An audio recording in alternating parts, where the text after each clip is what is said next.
Guys, punta na kami ngayon kay Ate Cha. Ayan. Lian, come here, Lian. Ha? Come here. Hamang adto. Come. Yan. Mag-ano na kami, Ate Cha. Visit na kami. Hindi na ako doon mag-vlog, guys, ha. Then, baka sa ano na, siguro, pag ila Mariel na lang, ganun. O sa ano ni Ate Cha, hindi ako mag-take ng video doon.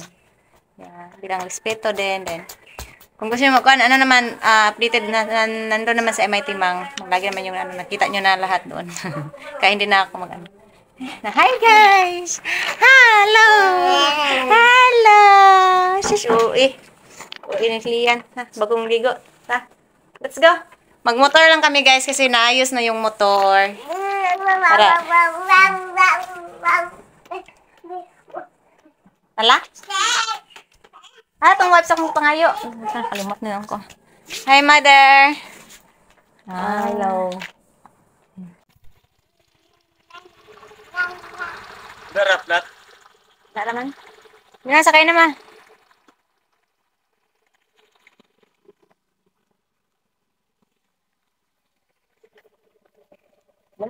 Going na kami doon sa baba. Sobrang init guys, no? Ano ba? Hi guys, good morning. Ayan, kagising lang ni Mami Lynn. Kamusta kayo lahat guys? Kasi na sobrang hagar ni Mami Lynn. Ayan. Ano naman, okay naman yung tulog ko. Kasi, nakauwi kami sa 4 a.m. din. Ano naman ngayon? 3 to 4 hours na yung tulog siguro ko. Pero okay lang. Ngayon lang naman to. So yan guys, magpinto lang ako about sa last vigil para kay Ate Cha. Kasi sinabi ko naman sa inyo na hindi ako mag-take ng vlog or ano doon. Kaya chika na lang. So, ayan, pagdating namin doon, si Nonoy Turoy, yung bata tayo Nonoy Turoy, yung unang sumalubong sa amin. Ayan. Ayan. Kamukha ni Ate Cha sa personally talaga si Ate Cha, magkamukha sa Nonoy Turoy. Then, ayan, pagdating namin doon is wala si Mighty Mang kasi may natulog na siya na umuwi ba, natulog. Then, pumasok kami agad sa para makita sa Ate Cha. Sama ko si Lian. Yeah, yung una kong nakita sa Ate Cha talaga, sobrang sakit sa dibdib. Naiyak talaga ako guys kasi last year, siguro yung last kita namin. Okay pa si Ate Cha. Yeah. Okay siya, masigla yung good vibes niya, yung si Ate Cha ba, very optimistic person yung kahit may niramdam siya, yung may siya ba, ipakita din sa mga tao na okay siya, gano'n. Para sa siya, positive siya din. Sobrang bait din. Plus siya, matulungin. Yung nakita ko sobrang sakit na, iyak talaga ako guys. Then, alam niyo si Lian, gusto ni Lian laging maano sa Ticha. Gusto niya makita, gusto niya laging nakaano sa kabaong na Ticha. Hawak siya. Sabi niya, Luoy Ate Cha, Loy. Yeah. Yung sabi ni Lian, Loy is kawawa Ate Cha, kawawa. Ate Cha, patay. Ganon si Lian guys. Hindi si Lian natakot. Yung ibang bata kasi is matakot, ganon ba? Kahit ako before, yung bata pa ko, yung pa ako, matakot akong sa ganon yung kabaong. Well, si Lian, hindi siya na. Sabi niya, Ate Cha. Kilala niya si Ate Cha. Yan. Yun na. Din, yung nanay ni Ate Cha, doon din. Sobrang bait. In-entertain talaga kami. Entertain niya ako. Yung mamang-mama talaga ba siya? Yung kain na kayo, saan galing kayo? Yung, sabi ko, sa Mindanao pa kami galing na, wala, sobrang layo, ganun. Kain kayo, baka nagutom na, pagod kayo sa biyahe. Yun, nagkwento kay nanay, siya. Sobrang bait. Hanggang, naghintay kami sa, ni MIT Man, pagdating, gano'n. Then, dumating na yung ibang Bukid Squad, si Legit Pons. hanggang ano guys, hanggang madaling araw na kami nakauwi talaga. Yung hanggang kami na lang mga bukid squad na ano, natira doon. Nag-vigil. Kasi yung iba umuwi na, yung mga ibang bisita. Kaya 4 AM na yun natapos, na umuwi kami lahat. Sabay-sabay rin kami umuwi. Kaya si May Timang, Ching Astor, Sergi Puns, si It's Me Aimer, si Yungit's Vlog, then si Sergio, si Lucilab, hindi Lucilab, si Barbie Rider, doon din. First meet namin first meet namin ni Barbie.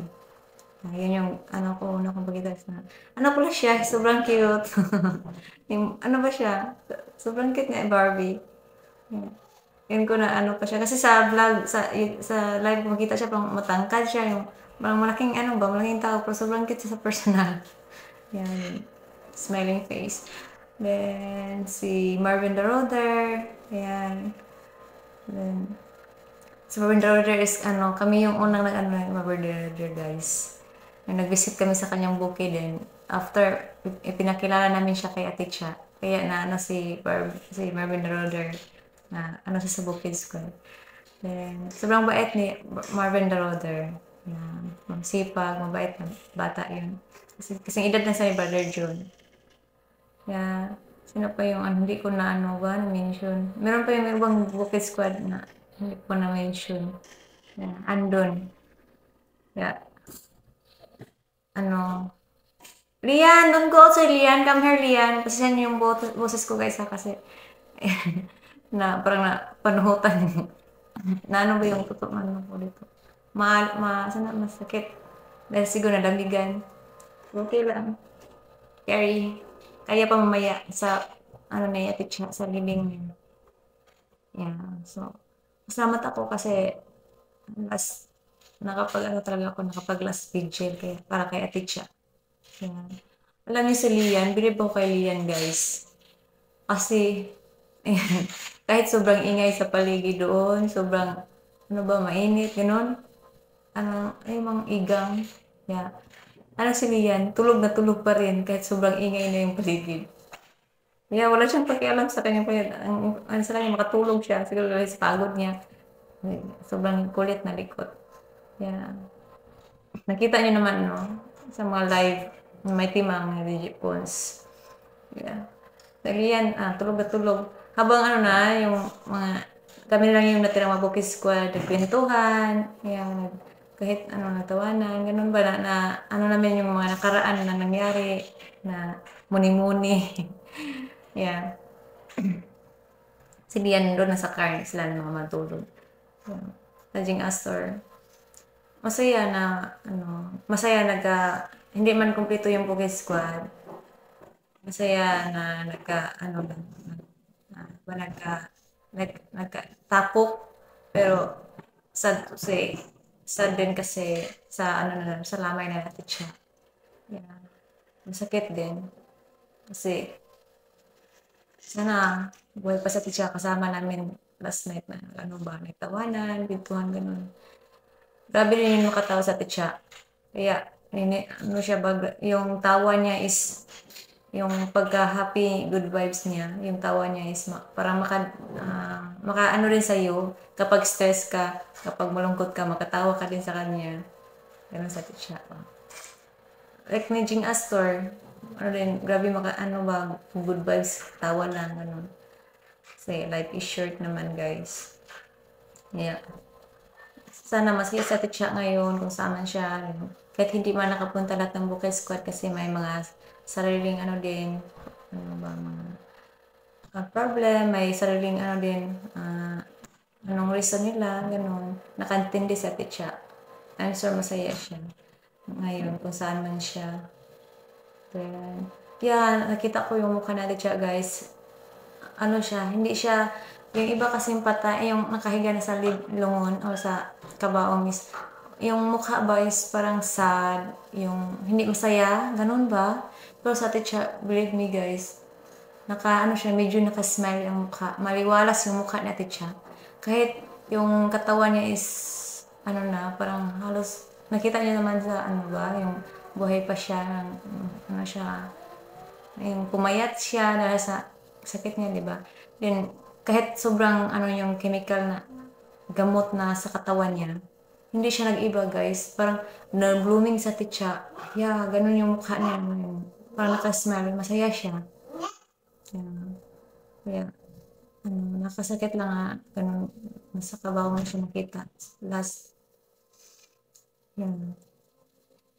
Yung maraming nagmahal kay Ate Cha, grabe. Mm, yung, grabe, nag-iyakan kagabi. Sa last, beach. Hindi lang, sobrang talaga, guys, sobrang bait na siya. Kaya hindi ano ba, yung kabutihan, yung niya, parang like sa pagba-vlog, parang forever na hindi talaga siya malimutan kasi like sa akin, malaki siyang bahagi sa pag-vlog journey ko. Dahil sa kanya, nakilala niyo ako, ganun ba?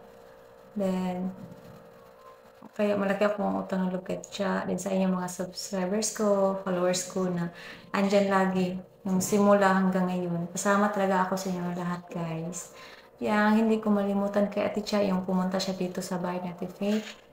Kaya yung personally ako sa kanya lumapit din, nag-say thank you rin sa pagtulong niya sa akin at sa Batanggala, ganun ba. Sabi nga niya, guys, huwag kang mag-thank you sa akin kasi maliit lang ng bagay, ganun sa teacher, very humble, maliit lang ng bagay.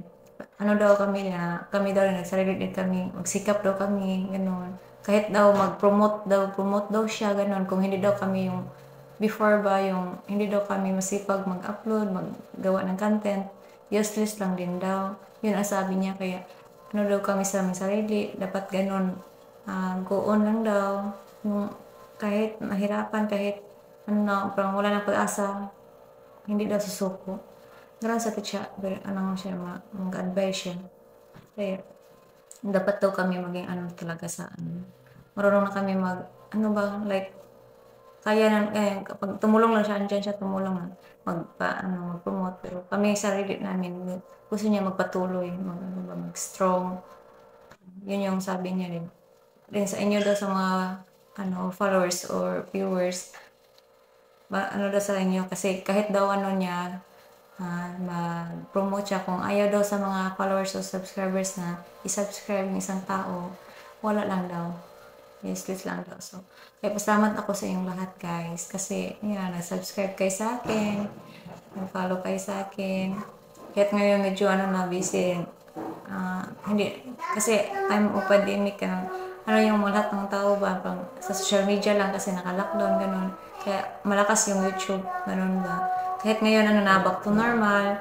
Importante, back to normal na wala ng pandemic, ganun.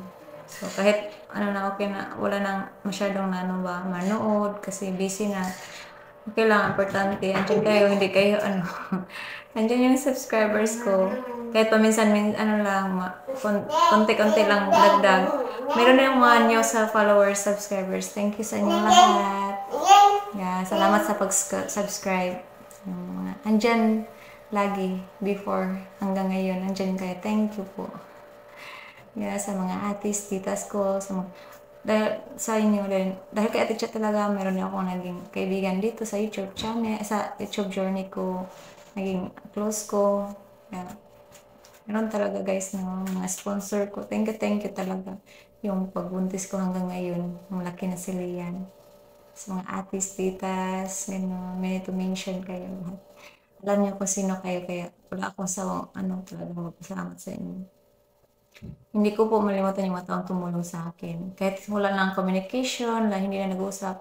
Pero guys, believe me, hindi po kayo malilimutan.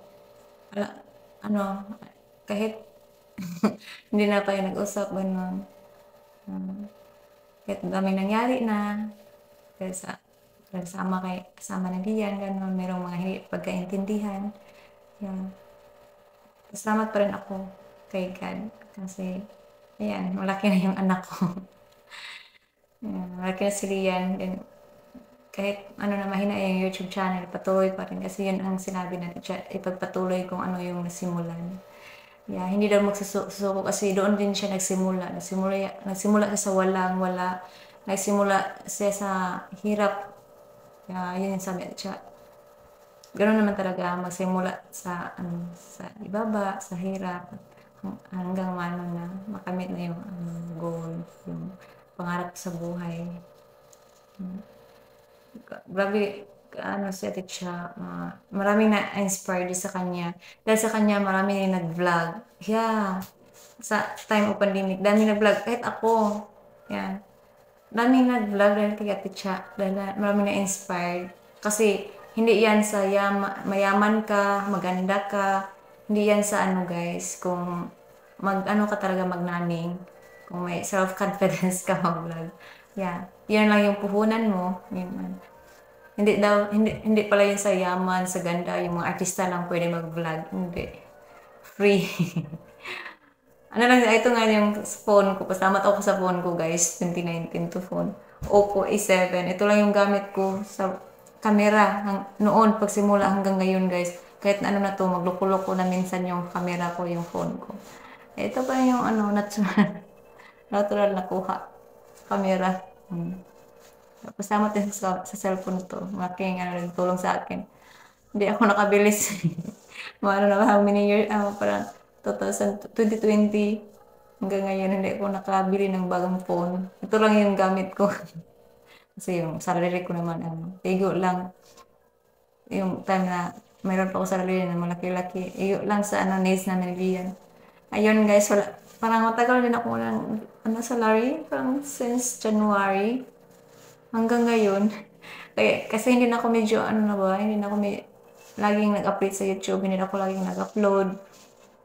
And also, mahina na din yung views, then, maliit na rin yung binigay ni YouTube. Yan, kaya, wala akong salary guys. Yan, wala na ako nagsahod sa YouTube ko. Akin lang is lang ako ba, mag-upload ako minsan, mag-update minsan, para sa mga subscribers ko na maghanap sa akin. Kasi kahit yung time na hindi ako mag-upload, meron ring mamiling saan ka na, miss ka namin. Meron mo nakaka-touch. Ayan, meron mag-message sa akin. Kaya, ayan, mag-upload ako. Ano rin ako. Yeah. Ano na lang, kasi pag isipin mo talaga nasa magkasahod ka, dapat mag-upload ka, i-pressure, mag-ano ka sa sarili, mag-pressure ka. Mas-stress ka lang. Kaya i-enjoy na lang yung pag-vlog. Hindi na lang gawing ano talaga yung pag-vlog na para magka-income ganun. Hindi kasi may stress ka lang. Kasi hindi easy makasahod sa YouTube. Yeah. Yeah. Ano lang, enjoy. Ano na lang yung life. Enjoy parang go with the flow na lang. Ganun ba? Life is short, guys. Yeah. Kaya kayo ingat. Ako din mag-ingat ako sa sarili ko kasi parang lang lalo sa yung 1D, 1-8 na ako. Ganun ba? Kaya hindi na tayo ako na sa yung hospital ako. Iwan ko guys, hindi ako tumaba-taba tayo. Laging ganito talaga yung ang payat ko simula noon hanggang ngayon. Yun yung malaki kong problema sa katawan ko. Kasi hindi ako tataba. Kahit gustuhin ko man. Kasi yung gusto kong kumain, parang masusuka lang ako. Yung dami kong kainin nga, kahit ngayon, wala nang breakfast yan. Kailangan ko na magluto ang breakfast guys kasi ayan si Lian. Kailangan na mag-breakfast din sila mama, natulog pa, baka pagising na. Kaya mag-say goodbye na ako, yun lang yung chikahan. Nangyari sa Las Rachel. Yan, again, maraming salamat po sa inyong lahat. Yan. Mamaya na mag-get-a-kit naman sana ibang bukas ko. Sa paghatid natin siya sa huling hantungan talaga sa living ba. Kaya 2 PM pa naman. So ngayon, meron pang time. Baka pa ako, tapos magluto, matulog ako ulit. Kasi kulang pa yung tulog. And bukas naman yung travel pa sa Mindanao. So yan guys, bye-bye. God bless sa lahat. Ingat kayo.